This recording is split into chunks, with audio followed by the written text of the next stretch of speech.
मैं अभिनंदन गादिया सूरत Jain Hindi audio book में आपका स्वागत है। संप्रसारण आभा तेयुब जैन तेरापन न्यूज़ JTN। अगर आप इस चैनल पर नए हैं तो इसे सब्सक्राइब कर दीजिए और बेल आइकन प्रेस कर दीजिए, जिससे आपको चैनल के नोटिफिकेशन और अपडेट्स रेगुलर मिलते रहें। यात्रा एक अकिंचन की प्रेक्षा ध्यान विपश्यना शिविर। आचार्यवर्ग का दिल्ली प्रवास अध्यात्म साधना केंद्र में विपश्यना शिविर का आयोजन। हमारे साधु साध्वी भी विपश्यना शिविर का अनुभव करना चाहते थे और सत्यनारायण गोयनका जी भी साधु साध्वियों के बीच विपश्यना का शिविर करना चाहते थे। यशपाल जैन आए। उन्होंने आचार्यवर से प्रार्थना की, गोयनका जी चाहते हैं मुनि नथमल जी शिविर में रहे। आचार्यवर ने मुझे कहा, क्या तुम शिविर में जाओगे? मैंने कहा, मेरी शिविर में जाने की कोई इच्छा नहीं है। अगर आचार्यवर की इच्छा हो तो मैं जा सकता हूँ। आचार्यवर ने कहा, गोयनका जी कह रहे हैं तो तुम एक बार शिविर में रह जाओ और उसका अध्ययन भी कर लो। मैं अध्यात्म साधना केंद्र में गया और 10 दिन शिविर में रहा। गोयनका जी की शिविर संचालन की पद्धति अच्छी थी। मौन, आहार संयम, नियमित दिनचर्या, ये सब अच्छे लगे। मुख्यतः 2 प्रयोग कराए गए, अनापान सती और विपश्यना। शिविर के मध्य और शिविर के पश्चात मैंने अपने विचार गोयनका जी को बता दिए। मैंने कहा, अनापान सती का प्रयोग अच्छा है, मुझे सहज श्वास की अपेक्षा दीर्घ श्वास का प्रयोग अधिक उपयोगी लगता है। अनुभव के आधार पर मैं कह सकता हूँ कि दीर्घ श्वास ही सहज श्वास है। सहज श्वास यदि छोटा है तो उसे वास्तव में सहज श्वास कैसे कहा जा सकता है। विपश्यना प्रयोग पद्धति बहुत अच्छी है, उससे शरीर को देखने की विधि बहुत स्पष्ट हो गई। मौन के विषय में मैं कुछ भिन्न प्रकार से सोचता हूँ। मैंने कहा, जिस शिविरार्थी ने कभी मौन का अभ्यास नहीं किया उसके लिए 10 दिन का पूर्ण मौन करना संभवतः मानसिक अवरोध पैदा करता है।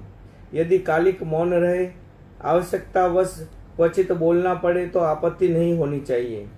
मुझे लगा कि उनका अपना दृष्टिकोण था और मेरा अपना दृष्टिकोण, दोनों में सामंजस्य स्थापित नहीं हो सका। ध्यान पद्धति का नामकरण। विक्रम संवत 2032 जयपुर प्रवास। आचार्यवर ने मुझे कहा, ध्यान के शिविरों का सिलसिला चल रहा है, उनमें काफ़ी लोग भाग ले रहे हैं, उन्हें अच्छा लग रहा है। अभी हमारी ध्यान पद्धति का कोई नाम नहीं है, अब इसका नामकरण करना चाहिए। ग्रीन हाउस और उसका शीश महल। चिंतन पारदर्शी बना, आखिर निष्कर्ष तक पहुंच गए। मैंने कहा, जैन आगमों में ध्यान के संदर्भ में 2 शब्द बहुत महत्वपूर्ण हैं, प्रेक्षा और विपश्यना।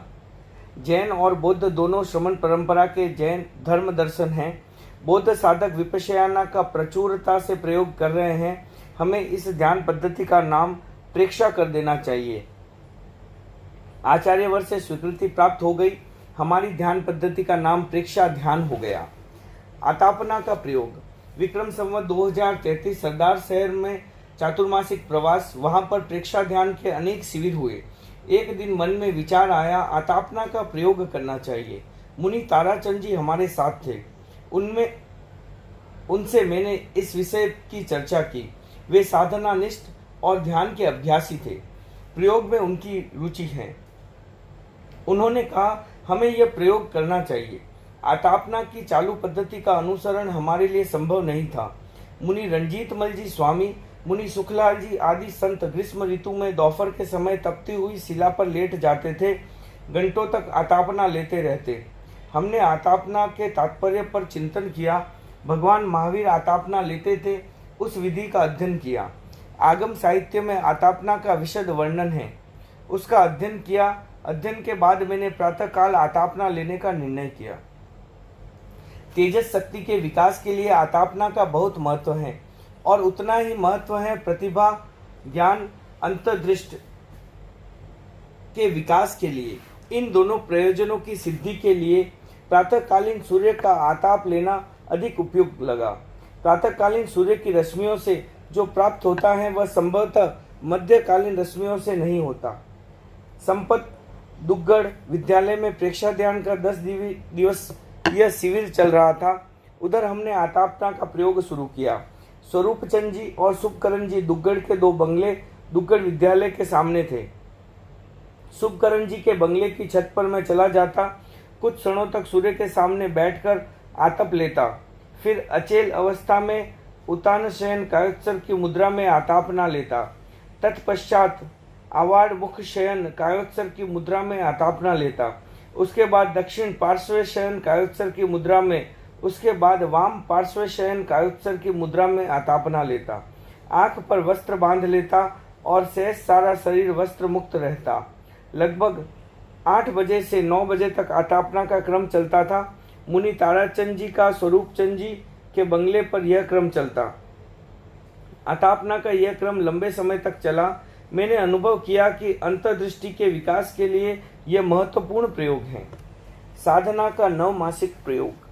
आचार्यवर का सुजानगढ़ में प्रवास, ध्यान के प्रयोगों का विकास करने के लिए चिंतन चला। उस विचार को केंद्र में रखकर मैंने चिंतन किया, मुझे कुछ विशेष प्रयोग करना चाहिए। मैंने यह चिंतन आचार्यवर के सामने रखा। पूरी स्थिति की समीक्षा के बाद आचार्यवर ने कहा, विशेष प्रयोग आवश्यक हैं, मगर आगम संपादन के कार्य को बंद नहीं किया जा सकता। आचार्यवर का निर्देश और आगम संपादन का कार्य, ये दोनों मेरे लिए ध्यान के ही निर्देश थे।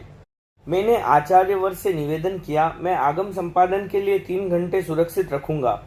शेष समय ध्यान के लिए। प्रयोग की अवधि 9 मास निर्धारित की गई। निर्णय हो गया और मैं आचार्यवर का आशीर्वाद लेकर कुछ साधुओं के साथ सुजानगढ़ से लाडनू आया। विक्रम संवत 2033 फाल्गुन शुक्ला त्रयोदशी का दिन, प्रभात का समय और अच्छा मुहूर्त। मैं प्रयोग में प्रवेश की तैयारी कर रहा था।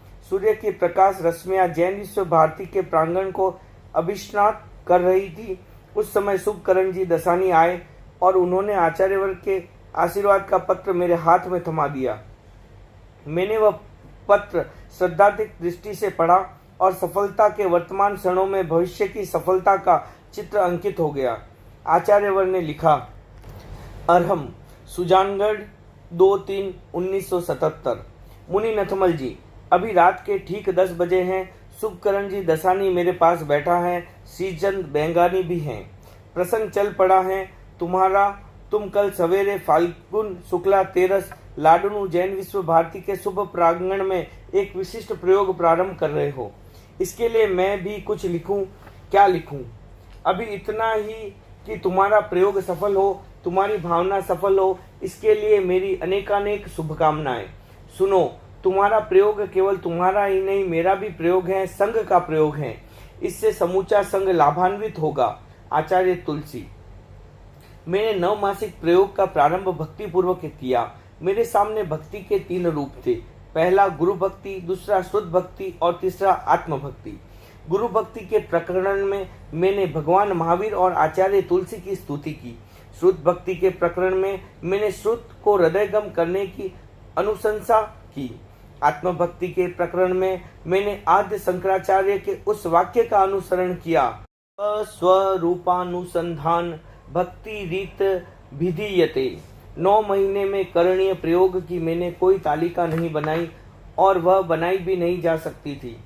ध्यान कोई यांत्रिक कार्य नहीं है जिसके लिए पूर्ण योजना अथवा कार्य तालिका बनाई जाए।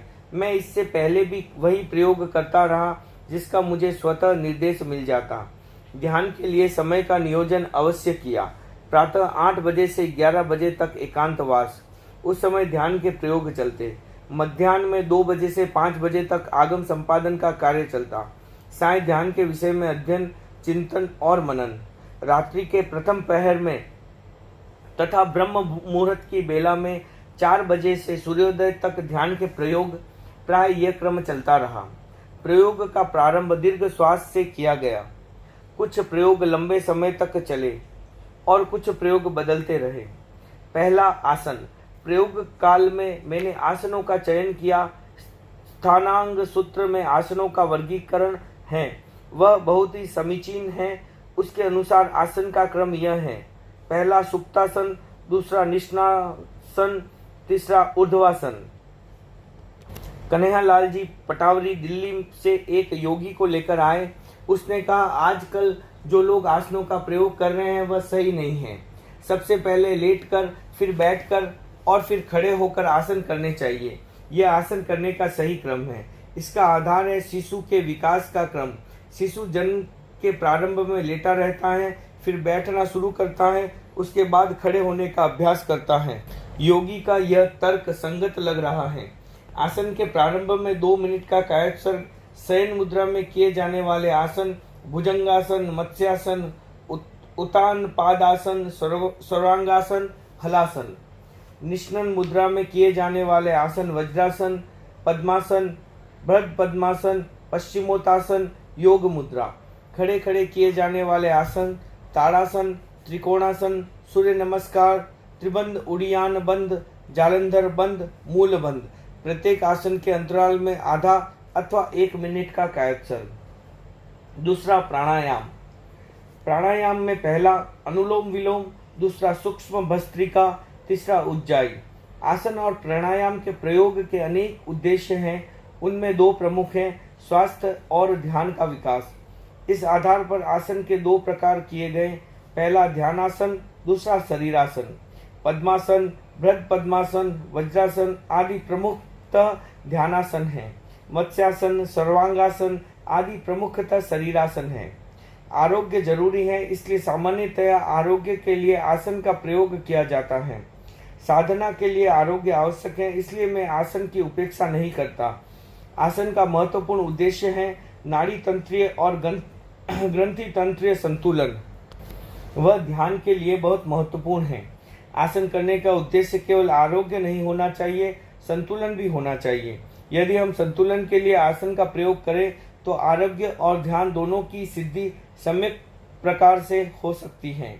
जैन साधना पद्धति और आसन। प्रोफेसर नथमल टाटिया बौद्ध दर्शन के ख्यातिलब्ध विद्वान थे। वे जैनों की ध्यान पद्धति की अपेक्षा बौद्ध विपश्यना पद्धति से अधिक परिचित थे। उन्होंने एक दिन कहा, जैन साधना पद्धति में आसन का विधान नहीं है, फिर आप आसन का प्रयोग कैसे करते? मैंने कहा, भगवान महावीर ने साधना काल में उपवास किए, ध्यान किया, यह आप जानते हैं। आसन का प्रयोग किया, इस विषय में आपने ध्यान नहीं दिया। भगवान को केवल ज्ञान भी गोदाहिक आसन के क्षण में हुआ। उत्तरायधन सूत्र में काय क्लेश का अर्थ आसन किया गया है। स्थानांग सूत्र में निषधा आसन का पूरा प्रकरण है। उनके प्रश्नों का समाधान हो गया। मेरा व्यक्तिगत अनुभव यह है कि ध्यान की अवस्था में पाचन तंत्र प्रभावित होता है। यदि ध्यान के साथ आसनों का प्रयोग किया जाए तो पाचन तंत्र को व्यवस्थित रखा जा सकता है।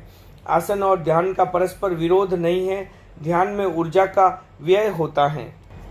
अनिमेष प्रेक्षा त्राटक। अनिमेष प्रेक्षा का प्रयोग मैं प्रारंभ से ही करता था। एक बार भंवरलाल जी दुग्गड़ ने पूछा, आप संभवी मुद्रा का प्रयोग करते हैं या नहीं? मैंने कहा, मैं नासाग्र पर अनिमेष दृष्टि से ध्यान करता हूँ।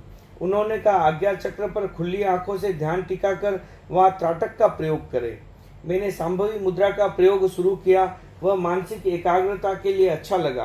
कभी कभी मैं किसी बिंदु पर त्राटक का प्रयोग करता था। 9 मासिक अभ्यास काल में मैंने इसका अच्छा अभ्यास किया। प्रारंभ में भगवान महावीर के चित्र पर मैंने त्राटक का प्रयोग किया। 5 मिनट के बाद उस चित्र में परिवर्तन होना शुरू हो गया। एक आभा मंडल का निर्माण हुआ। वह बार बार बदलता रहा। 10-15 मिनट के बाद वह चित्र अदृश्य हो गया। केवल आभा मंडल सामने रहा। प्रतिक्षण पर्याय का परिवर्तन होता है। यह दार्शनिक सिद्धांत मैंने पढ़ा था।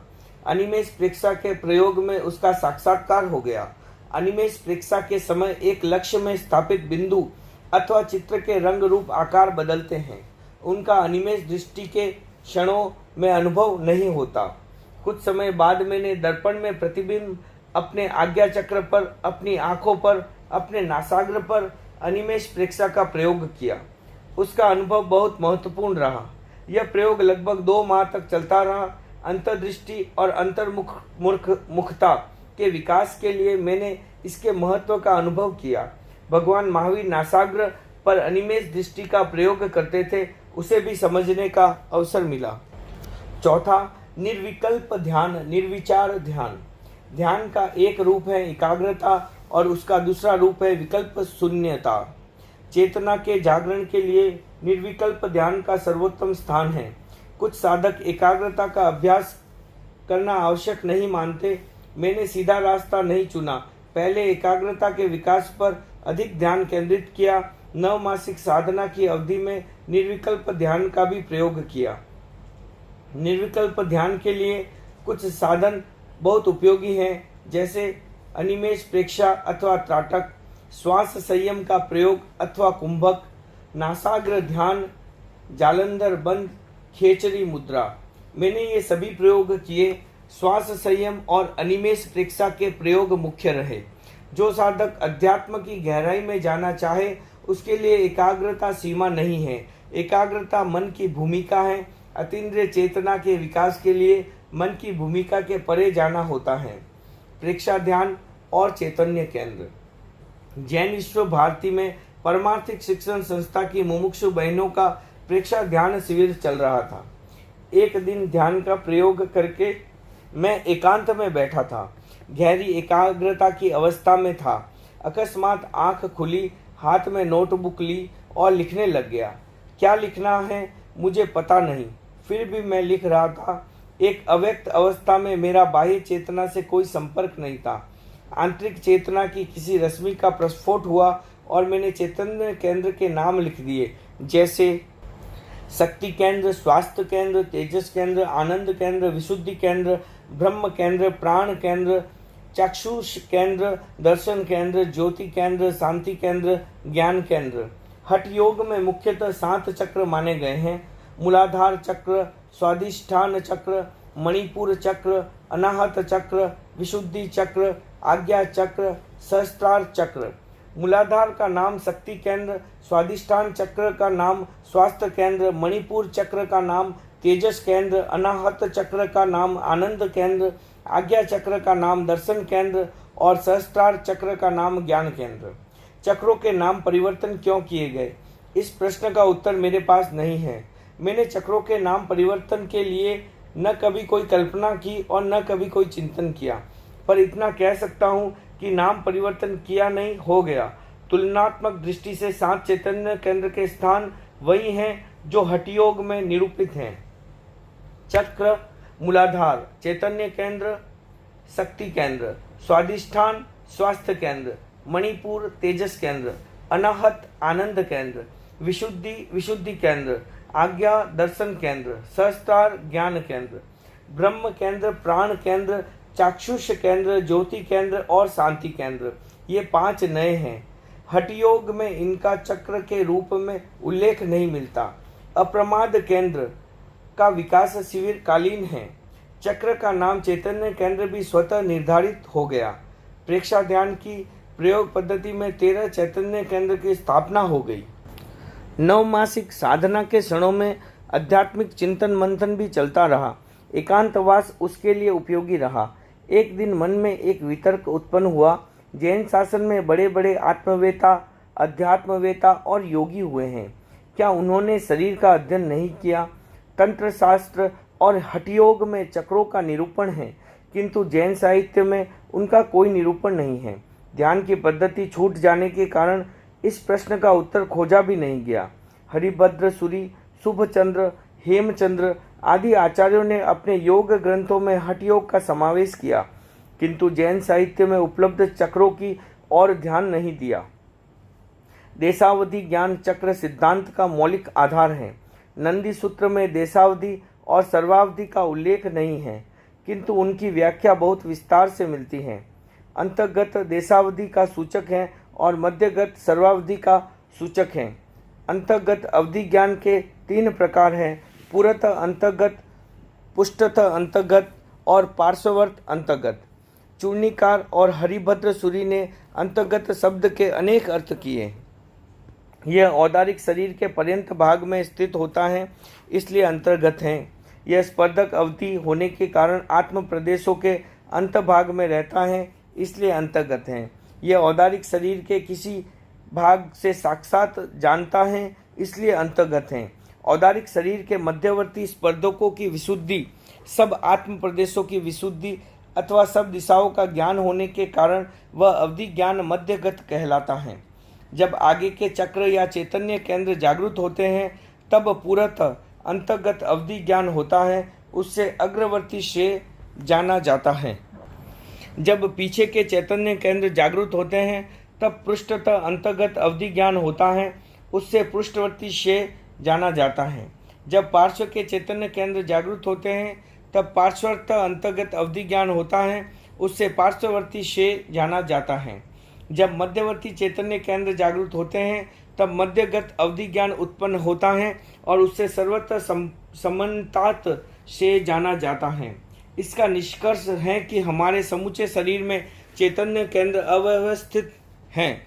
साधना के तारतम्य के अनुसार जो चैतन्य केंद्र जागृत होता है उसी में से अतीन्द्रिय ज्ञान की रश्मियाँ बाहर निकलने लग जाती हैं। पूरे शरीर को जागृत कर दिया जाता है तो पूरे शरीर में से अतीन्द्रिय ज्ञान की रश्मियाँ फूट पड़ती हैं। किसी एक या अनेक चैतन्य केंद्रों की सक्रियता से होने वाले अवधि ज्ञान का नाम देशावधि है। पूरे शरीर की सक्रियता से होने वाला अवधि ज्ञान सर्वावधि है। प्राणी के पास 4 करण होते हैं: मन करण, वचन करण, काय करण और कर्म करण।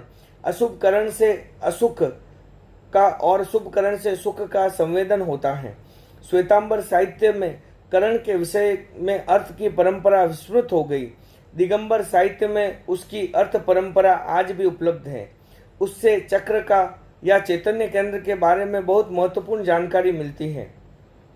करण का एक अर्थ होता है निर्मल चित्त धारा, उसका दूसरा अर्थ है चित्त की निर्मलता से होने वाली शरीर, मन आदि की निर्मलता।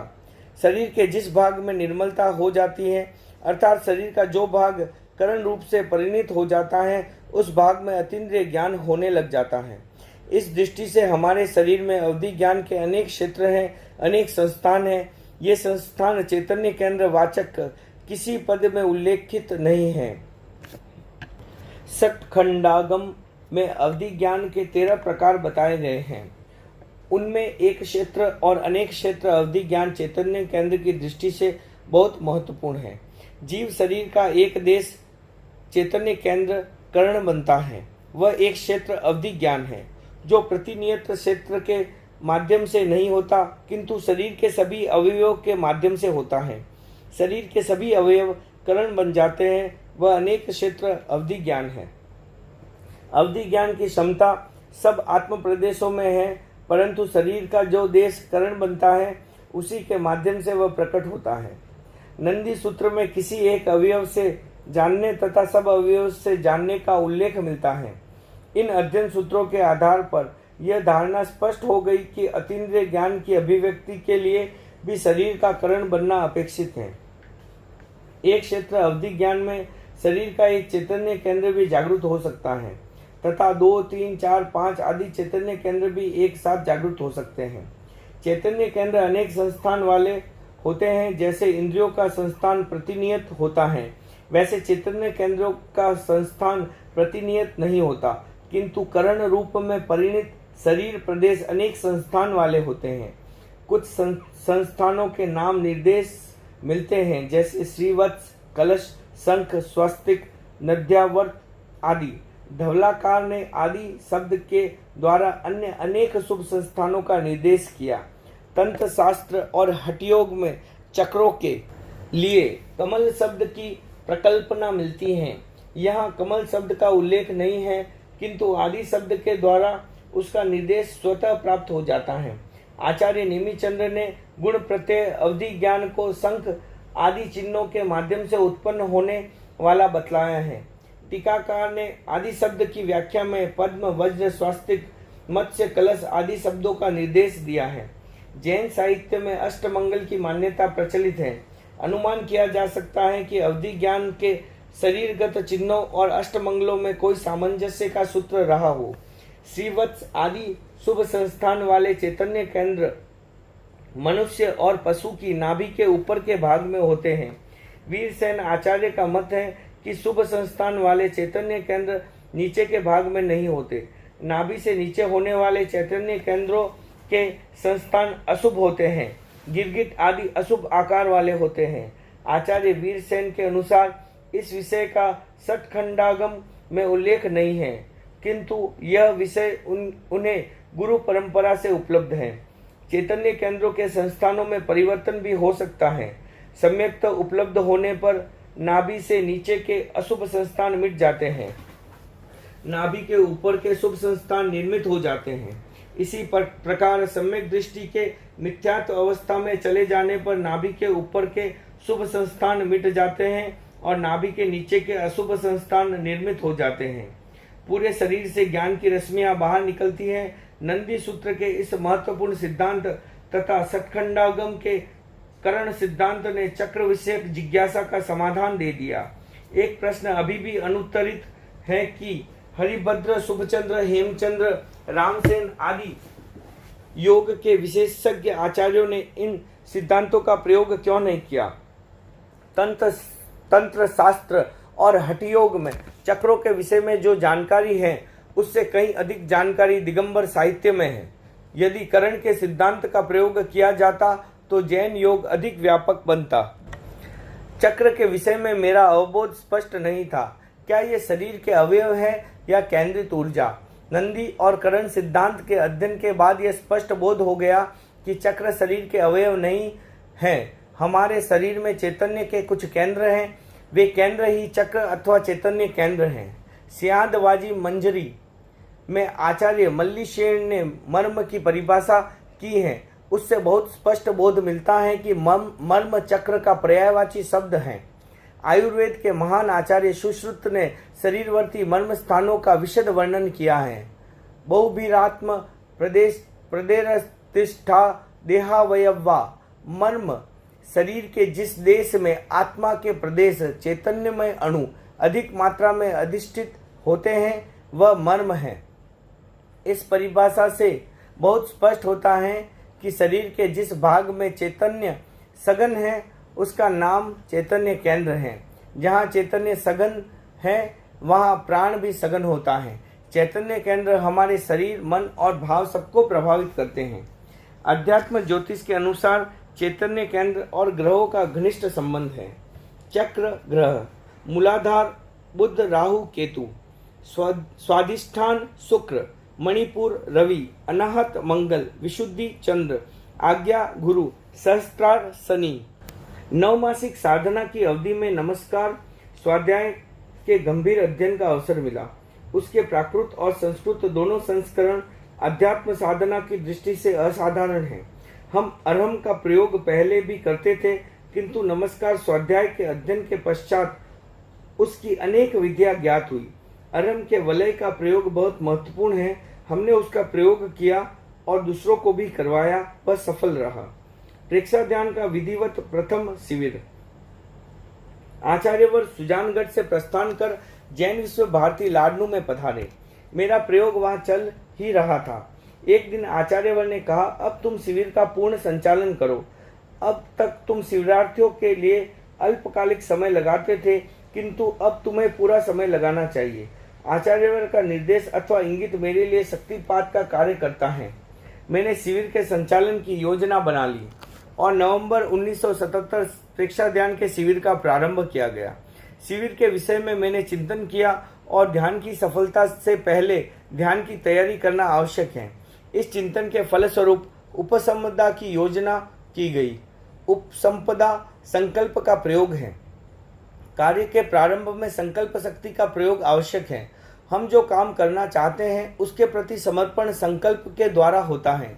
ध्यान का संकल्प किए बिना कोई ध्यान का प्रयोग करता है तो ध्यान के प्रति उसका पूर्ण समर्पण नहीं होता और उसके बिना सफलता नहीं मिलती। उपसंपदा के प्रथम भाग में संकल्प और समर्पण तथा दूसरे भाग में ध्यान की आवश्यक सामग्री है। शिविर का प्रारंभ उपसंपदा से किया गया। प्रेक्षा ध्यान उपसंपदा। अभ्युठ्योमि आराधनाय। मैं प्रेक्षा ध्यान की आराधना के लिए उपस्थित होता हूँ। मंगम उपसंपज्जामि। मैं अध्यात्म साधना के मार्ग पर चलने की उपसंपदा स्वीकार करता हूँ। संपत्तम उपसंपज्जामि। मैं अंतर्दर्शन की उपसंपदा स्वीकार करता हूँ। संयम उपसंपज्जामि।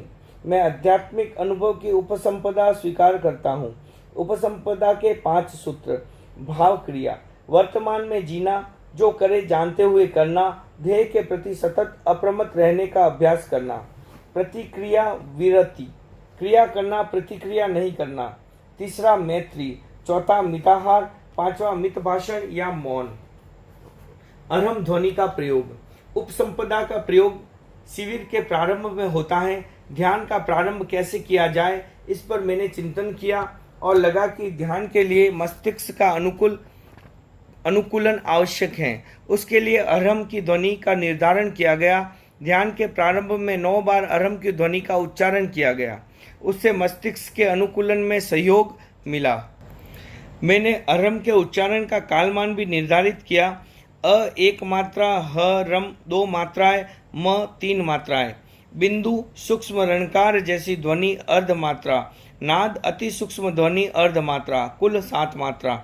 उच्चारण विधि: श्वास संयम और अर्हम की पूर्ण एकाग्रता से प्रेक्षा। रेंचन कर नाभि केंद्र में अ का ह्रस्व उच्चारण और मन सुषुम्ना में केंद्रित।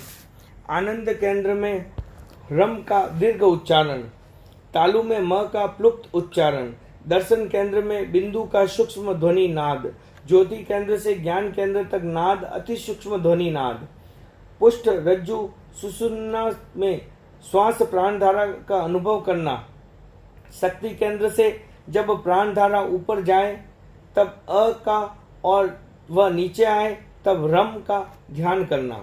ध्येय सूत्र: पक्षीय अप गमप एणम। आत्मा के द्वारा आत्मा को देखे। इसका प्रयोग ध्यान के उद्देश्य को आत्मसात करने के लिए किया जाता है। आत्मा के द्वारा आत्मा को देखे, ये रहस्यमय सूत्र है। ध्यान का उद्देश्य है अशुभ भावों अथवा वृत्तियों का परिवर्तन। श्वास को देखना, प्रकंपनों का अनुभव करना, ये सब एकाग्रता के साधन हैं, साध्य नहीं है। साध्य है भावों अथवा वृत्तियों का परिष्कार। वृत्तियों के 10 प्रकार बतलाए गए हैं। दीनता, क्रोध, हीन वृत्ति, प्रसन्नता, आरोग्य, आतुरता, भूख, तृप्ति, विक्षेप, एकत्व।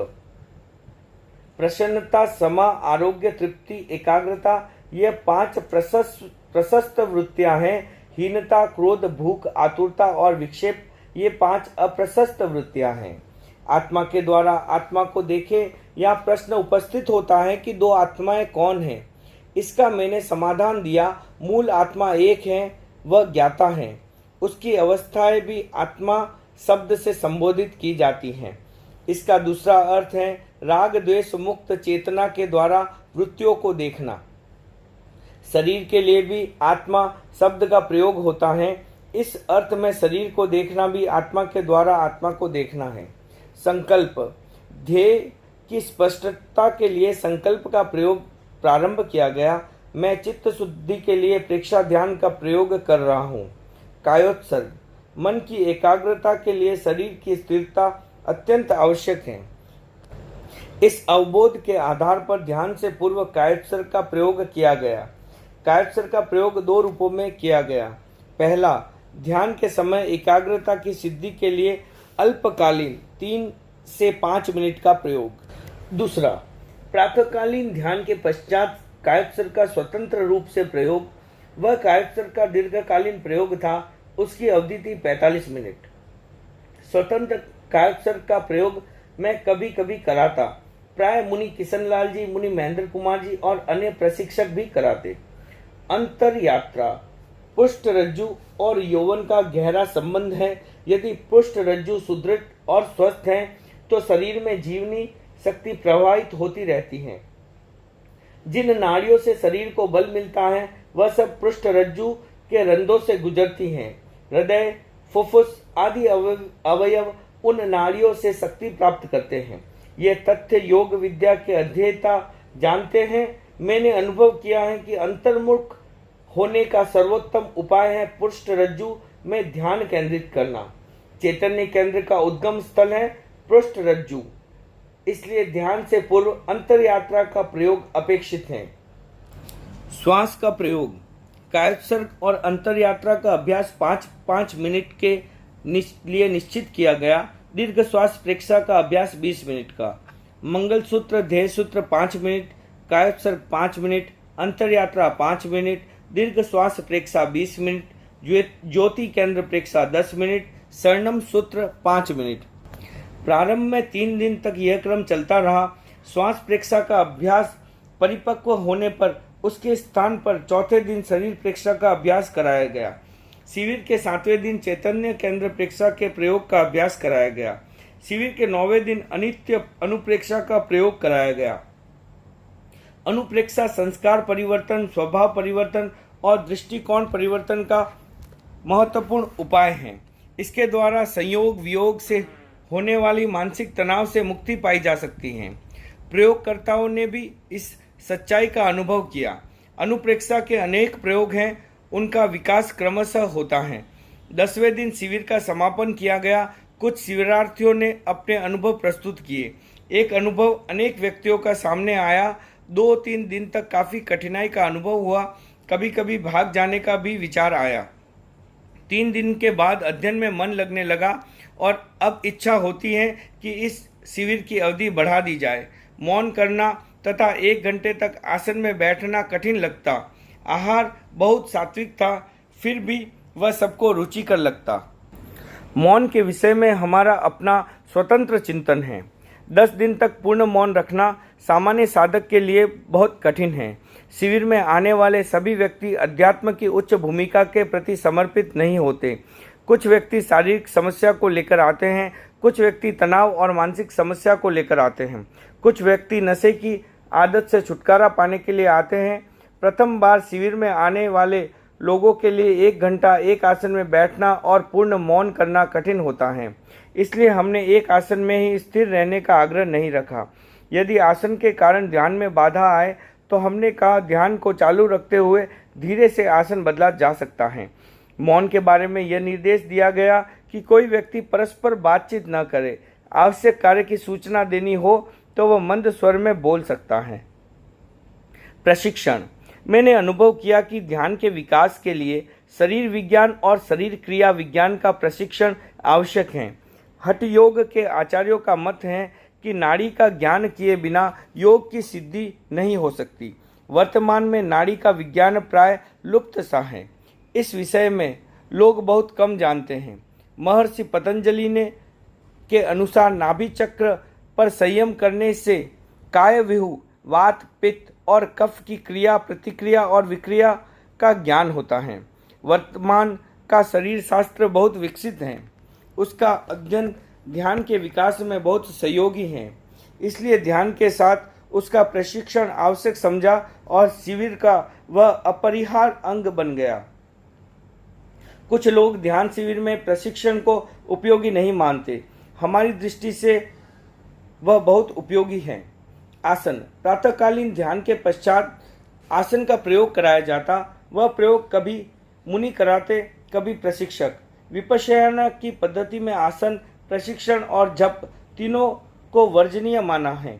मेरा अनुभव है कि सघन एकाग्रता का शरीर के तंत्रों पर प्रभाव होता है और पाचन तंत्र पर उसका अधिक असर होता है। ध्यान के साथ आसन का प्रयोग होने पर अग्निमान जैसी व्याधियों से बचा जा सकता है। जप। मैंने अनुभव किया कि ध्यान में आने वाले व्यक्तियों की मानसिक चंचलता का स्तर एक जैसा नहीं होता। कुछ लोग एकाग्रता के धागे को जल्दी पकड़ लेते हैं और कुछ लोग उसे जल्दी नहीं पकड़ पाते। जप का प्रयोग एकाग्रता के धागे को पकड़ने का समीचीन प्रयोग है, इसलिए उसका प्रयोग भी कराया गया। भाव क्रिया का प्रयोग। ध्यानाभ्यास के 2 प्रकार हैं। एक अभ्यास देश और काल से प्रतिबद्ध और एक अभ्यास देश और काल से मुक्त। देश काल से प्रतिबद्ध ध्यान दिन रात में कुछ घंटों तक किया जा सकता है। देश काल से मुक्त ध्यान प्रतिपल किया जा सकता है, दिन रात 24 घंटे तक किया जा सकता है। उसका नाम है भाव क्रिया। हम जो भी करें उस क्रिया के प्रति होने वाली जागरूकता। भोजन के समय आहार योग का प्रयोग कराया गया। कवल लेने के लिए अंगुलियां थाली में जा रही हैं, कवल उठाया जा रहा है, मुंह के पास लाया जा रहा है, मुंह में डाला जा रहा है, चबाया जा रहा है और वह अन्न नली में जा रहा है। इस प्रकार प्रत्येक क्रिया के प्रति जागरूकता होती है। आहार योग बन जाता है। भाव क्रिया का दूसरा प्रयोग गमन योग कराया गया। यह संध्या के समय होता था। चलते समय मैं चल रहा हूँ, इसका अनुभव करना, अन्य किसी विचार का न होना गमन योग है। गोष्ठी। गमन योग के पश्चात सायकाल गोष्ठी का क्रम चलता था। उसका संचालन शिविर के व्यवस्थापक धर्मानंद जी करते थे। उसमें साधक का परस्पर परिचय, जिज्ञासा और समाधान, समस्या और उसका निराकरण, अस्पष्ट विषयों का स्पष्टीकरण आदि आदि चलते थे। गोष्ठी की उपयोगिता स्वतः सिद्ध हो गई। रात्रकालीन ध्यान के पश्चात आवश्यकता अनुसार जिज्ञासा समाधान का क्रम चलता और शयन से पूर्व शिवरात्रि आत्मनिरीक्षण करते, डायरी लेखन और फिर योग निद्रा। शिवरात्रियों को समाचार पत्र का पढ़ना, टीवी देखना, रेडियो सुनना, बाहर से आने वाले दर्शकों से बात करना सब वर्जित था, इसलिए वे तनाव मुक्त रहते थे। लेश्या ध्यान का प्रयोग। इस प्रथम शिविर में प्रेक्षा ध्यान की पद्धति, शिवरात्रि की दिनचर्या आदि सब व्यवस्थित हो गए। यह पहला शिविर भावी शिविरों के लिए पथदर्शक बन गया। एक सुनिश्चित पद्धति का निर्धारण हो गया, उसका उत्तरोत्तर विकास हुआ है, पर मूल आधार वही है। कुछ समय बाद प्रेक्षा ध्यान के दूसरे शिविर का आयोजन किया गया। ध्यान के प्रयोग पूर्व निर्धारित पद्धति के अनुसार ही किए गए। चैतन्य केंद्र प्रेक्षा का प्रयोग चल रहा था। शिविर के 8वें दिन मध्याह्न में ध्यान कक्ष प्रज्ञा प्रदीप में गया। कायोत्सर्ग और अंतरयात्रा का प्रयोग कराते समय एक चिंतन आया कि आज कोई नया प्रयोग कराना चाहिए। एक क्षण रुका और दूसरे क्षण मैंने कहा, आज हम लेश्या ध्यान का प्रयोग करेंगे।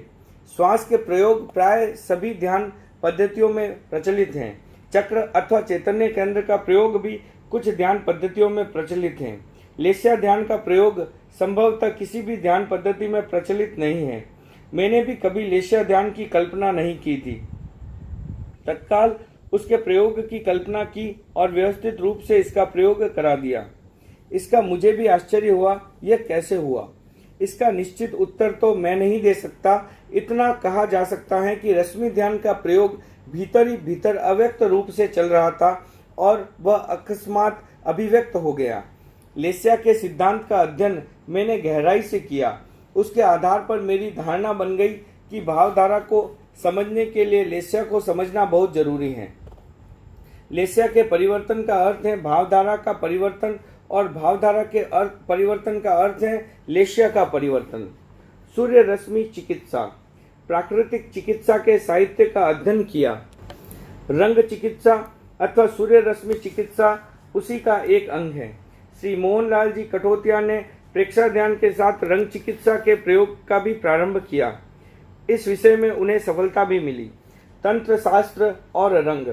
हम दिल्ली में प्रवास कर रहे थे। एक दिन इंद्रचंद्र शास्त्री आए। उन्होंने कहा, मेरे मित्र के पास तंत्र शास्त्र का बहुत संग्रह है, यदि आप देखना चाहें तो मिल सकता है। मैंने कहा, तंत्र शास्त्र के प्रामाणिक ग्रंथों को मुझे देखना है। हमारे मुनि गए और ग्रंथ लेकर आ गए। मैंने मालिनी विजयोत्तर तंत्र पढ़ा। उसके 16वें अध्याय में रंगों का अलौकिक वर्णन है। उसका मेरे मन पर काफी प्रभाव रहा। तंत्र के प्रति जनसाधारण में अच्छी धारणा नहीं है। हमें इस सच्चाई को स्वीकार करना चाहिए कि प्रत्येक प्रणाली को 2 मार्ग होते हैं। पहला दक्षिण मार्ग, दूसरा वाम मार्ग। पंच मकार की साधना वाम मार्ग में सम्मत है। सबके सामने तंत्र का वही रूप आता है, इसलिए तंत्र पद्धति के प्रति भ्रांत धारणा बनी हुई है। जब मैंने वीतरागत्व की प्राप्ति का उपाय पढ़ा तो मुझे आश्चर्य हुआ। मालिनी विजयोत्तर तंत्र में एक उल्लेख है, शरद ऋतु की संध्या की आभा के सामने अपने शरीर का अनुचिंतन करने वाला 6 मास में वीतराग बन जाता है। यह असंदिग्ध है। लेश्या ध्यान में रंगों का महत्वपूर्ण स्थान है। नमस्कार महामंत्र के प्रयोग में चैतन्य केंद्र, रंग और पद तीनों की संयोजना हुई। लेश्या ध्यान की मैं इन सब की अभिव्यंजना मानता हूँ। इसका क्रमशः विकास होता गया। प्रारंभ में एक केंद्र पर एक रंग का ध्यान कराया गया। अग्रिम शिविरों में एक ही चैतन्य केंद्र पर अनेक रंगों का ध्यान कराया गया। इस प्रकार लेश्या ध्यान के प्रयोग विकसित होते गए। अंतर्दृष्टि का विकास करने के लिए दर्शन केंद्र पर अरुण रंग का ध्यान उपयोगी है। आध्यात्मिक चेतना के जागरण के लिए दर्शन केंद्र पर हरे रंग का ध्यान उपयोगी है। उपशम अथवा मानसिक शांति के लिए सफेद रंग का ध्यान उपयोगी है। इस प्रकार सभी चैतन्य केंद्र पर भिन्न भिन्न प्रयोजनों से भिन्न भिन्न रंगों का ध्यान किया जा सकता है। लेश्या ध्यान का प्रयोग स्वतंत्र भी किया जा सकता है। किसी चैतन्य केंद्र का आलंबन लेश्या ध्यान की अनिवार्यता नहीं है। प्रेक्षा ध्यान का उद्देश्य। प्रेक्षा ध्यान के प्रथम शिविर में ध्यान के उद्देश्य भी स्पष्ट हुए। पहला, स्वभाव परिवर्तन। दूसरा, अनपेक्षित आदतों का विरेचन अथवा अपेक्षित आदतों का निर्माण। वर्तमान में रहने का अभ्यास, संवेग नियंत्रण, मस्तिष्कीय तरंगों पर नियंत्रण, कर्म विपाक अथवा अंतःस्रावी रसायनों का परिष्कार, प्राण शक्ति और नाड़ी तंत्र का संतुलन। मैंने अनुभव किया कि स्वभाव परिवर्तन के लिए लेस्या ध्यान का प्रयोग बहुत महत्वपूर्ण है। 10 दिन का शिविर संपन्न कर मैं तुलसी अध्यात्म निडम से आचार्यवर के पास आया। उन्होंने प्रसन्नता के स्वर में कहा, तुमने शिविर का पूर्ण संचालन किया, देखो उससे कितना लाभ हुआ है। प्रेक्षा ध्यान की पद्धति व्यवस्थित हो गई, भावी शिविरों का पथ प्रशस्त हो गया। शिविरार्थियों ने भी बहुत अच्छा अनुभव किया और उनमें ध्यान के प्रति आकर्षण भी बढ़ा है। आचार्यवर की प्रसन्न मुद्रा के निर्जर ने मुझे सदा तृप्त किया है और उस दिन भी मैंने आंतरिक तृप्ति का अनुभव किया। यह तृप्ति ही मेरे गति, प्रगति, उन्नति और विकास का रहस्य था। प्रेक्षा ध्यान के शिविर की एक श्रृंखला हो गई। मैं शिविर के संचालन के साथ साथ उसके नए नए आयामों का चिंतन भी करता रहता। उससे प्रेक्षा ध्यान की पद्धति विकसित होती गई। प्रथम शिविर में चैतन्य केंद्रों की संख्या 12 थी। अप्रमाद केंद्र को चैतन्य केंद्र के रूप में विकसित किया और चैतन्य केंद्रों की संख्या 13 हो गई। एकाग्रता के विशेष प्रयोग। शिविर काल में मानसिक चंचलता की समस्या बार बार आती रही। एकाग्रता की दृष्टि से हमने पर्याप्त चिंतन किया। पहला, दीर्घ श्वास। मैंने अनुभव किया कि एकाग्रता के लिए दीर्घ श्वास का प्रयोग बहुत महत्वपूर्ण है। उससे भी जब एकाग्रता नहीं सधती तब लयबद्ध दीर्घ श्वास का प्रयोग शुरू किया। श्वास के पूरण और रेचन में जितना समय लगे उतना ही अगले अभ्यास में लगे। एकाग्रता की दृष्टि से यह प्रयोग काफी सफल रहा। दूसरा, जलंधर बंध। मैंने एकाग्रता के विकास के लिए जलंधर बंध का आलंबन लिया। हठ योग की पद्धति में त्रिबंध का महत्वपूर्ण स्थान है। प्रेक्षा ध्यान की पद्धति में मूल बंध और जालंधर बंध का मुक्त भाव से प्रयोग किया गया। तीसरा, श्वास संयम। एकाग्रता के लिए श्वास की प्रेक्षा करना अपेक्षित है, पर उससे भी ज्यादा महत्वपूर्ण प्रयोग है श्वास का संयम, कुंभक। श्वास संयम की अवस्था में विचार बहुत कम हो जाते हैं। जैसे जैसे हम निर्विचार अवस्था में जाते हैं वैसे वैसे एकाग्रता पुष्ट हो जाती है। चौथा, आकाश दर्शन। एकाग्रता के लिए आकाश दर्शन भी बहुत महत्वपूर्ण है। जहाँ बिजली की चकाचौंध न हो वैसे स्थान पर बैठकर नीले आकाश की प्रेक्षा करना ध्यान का बहुत अच्छा प्रयोग है। नीला रंग शांति देने वाला है। उससे मस्तिष्कीय उत्तेजना कम होती है और एकाग्रता बढ़ जाती है। पांचवा, विचार प्रेक्षा। जैसे ही एक साधक ध्यान की मुद्रा में बैठता है, विचार का एक प्रवाह शुरू हो जाता है। यदि उसे रोका जाए तो विचार का प्रवाह और अधिक शक्तिशाली बन जाता है। उस समय विचार को रोका न जाए, उसकी प्रेक्षा की जाए तो धीरे धीरे विचार का सिलसिला टूट जाता है और मन एकाग्र हो जाता है। छठा, खेचरी मुद्रा। यह मुद्रा हठ योग की विशेष साधना है। इसका पूर्ण प्रयोग हर साधक के लिए संभव नहीं है, किंतु इसका आंशिक प्रयोग एकाग्रता का अभ्यास करने वालों के लिए बहुत उपयोगी है। जीभ को उलटकर तालू की ओर ले जाकर उसे तालू से छुआ जाता है अथवा उसके परिपार्श्व के भाग से छुआने पर मन की एकाग्रता सधती है। सातवां, जिह्वा का स्थिरीकरण। जीभ को अधर में स्थिर करने पर भी एकाग्रता का विकास होता है।